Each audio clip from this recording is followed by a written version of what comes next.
Le triangle de Karpman, appelé aussi triangle dramatique, est un modèle issu de l'analyse transactionnelle qui décrit une dynamique relationnelle répétitive et inconsciente dans laquelle 3 rôles se distribuent et s'alimentent mutuellement: la victime, le persécuteur et le sauveur. Ces rôles ne sont pas des identités fixes, mais des positions psychologiques que chacun peut endosser tour à tour et qui ont en commun d'éviter la responsabilité adulte et la relation authentique. La victime se perçoit comme impuissante, lésée ou écrasée par les événements. Ce n'est pas de ma faute, je ne peux rien y faire. Le persécuteur se place en position de supériorité critique ou punitive. C'est de ta faute, tu fais mal, tu dois changer. Et le sauveur intervient de façon apparemment bienveillante, mais en fait intrusive. Je vais t'aider, tu n'y arriveras pas sans moi, maintenant ainsi l'autre dans sa dépendance. Ce triangle ressemble à une scène de théâtre mal éclairée où chacun joue un rôle appris depuis longtemps, souvent depuis l'enfance, avec des costumes hérités et des répliques automatiques, et où l'on croit avancer alors que l'on tourne en rond, car chaque rôle nourrit les 2 autres. Dans ce triangle, les rôles ne sont pas fixes, ce sont des positions relationnelles. Chacun peut passer d'un rôle à l'autre selon ce qui se joue, le contexte, la fatigue émotionnelle, les attentes implicites. Le sauveur devient souvent persécuteur quand son aide n'est pas reconnue, quand l'autre ne change pas ou quand il se sent utilisé. L'aide se transforme alors en reproche.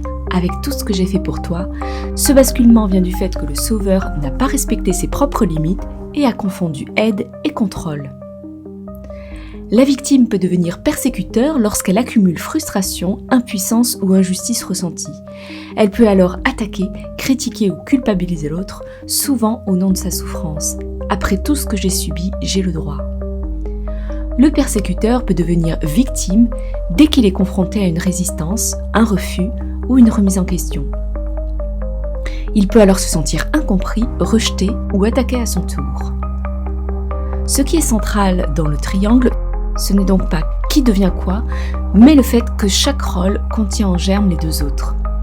Le moteur du triangle n'est pas la méchanceté ou la volonté, mais l'évitement de la responsabilité personnelle, la difficulté à poser des limites claires et la peur souvent inconsciente de perdre le lien.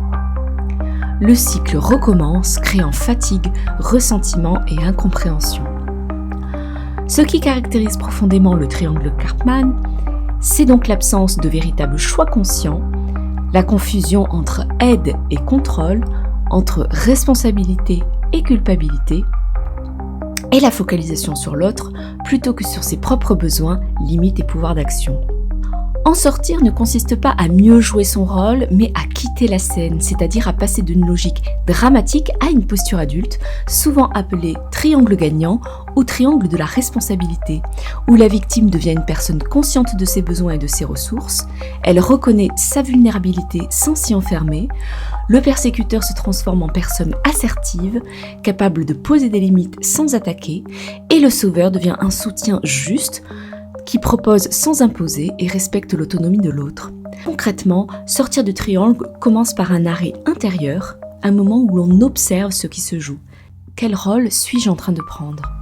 Et par un déplacement simple mais exigeant, parler en jeu, nommer ses émotions sans accuser, exprimer un besoin clair, accepter que l'autre puisse dire non, et surtout renoncer aux bénéfices cachés du rôle. Être plein, avoir raison, se sentir indispensable. Car c'est ce bénéfice qui maintient le triangle en place. Sortir du triangle ne consiste donc pas à éviter un rôle particulier, mais à changer de niveau de conscience, reconnaître ses besoins, accepter ses limites, laisser l'autre responsable de sa propre part et parler depuis une posture adulte plutôt qu'une posture dramatique. Ainsi, quitter le triangle de Karpman revient à descendre d'un manège ancien, vertigineux mais familier, pour marcher enfin sur le sol plus calme et plus réel, où les relations cessent d'être des jeux de pouvoir déguisés et deviennent des rencontres vivantes, imparfaites, mais responsables et libres.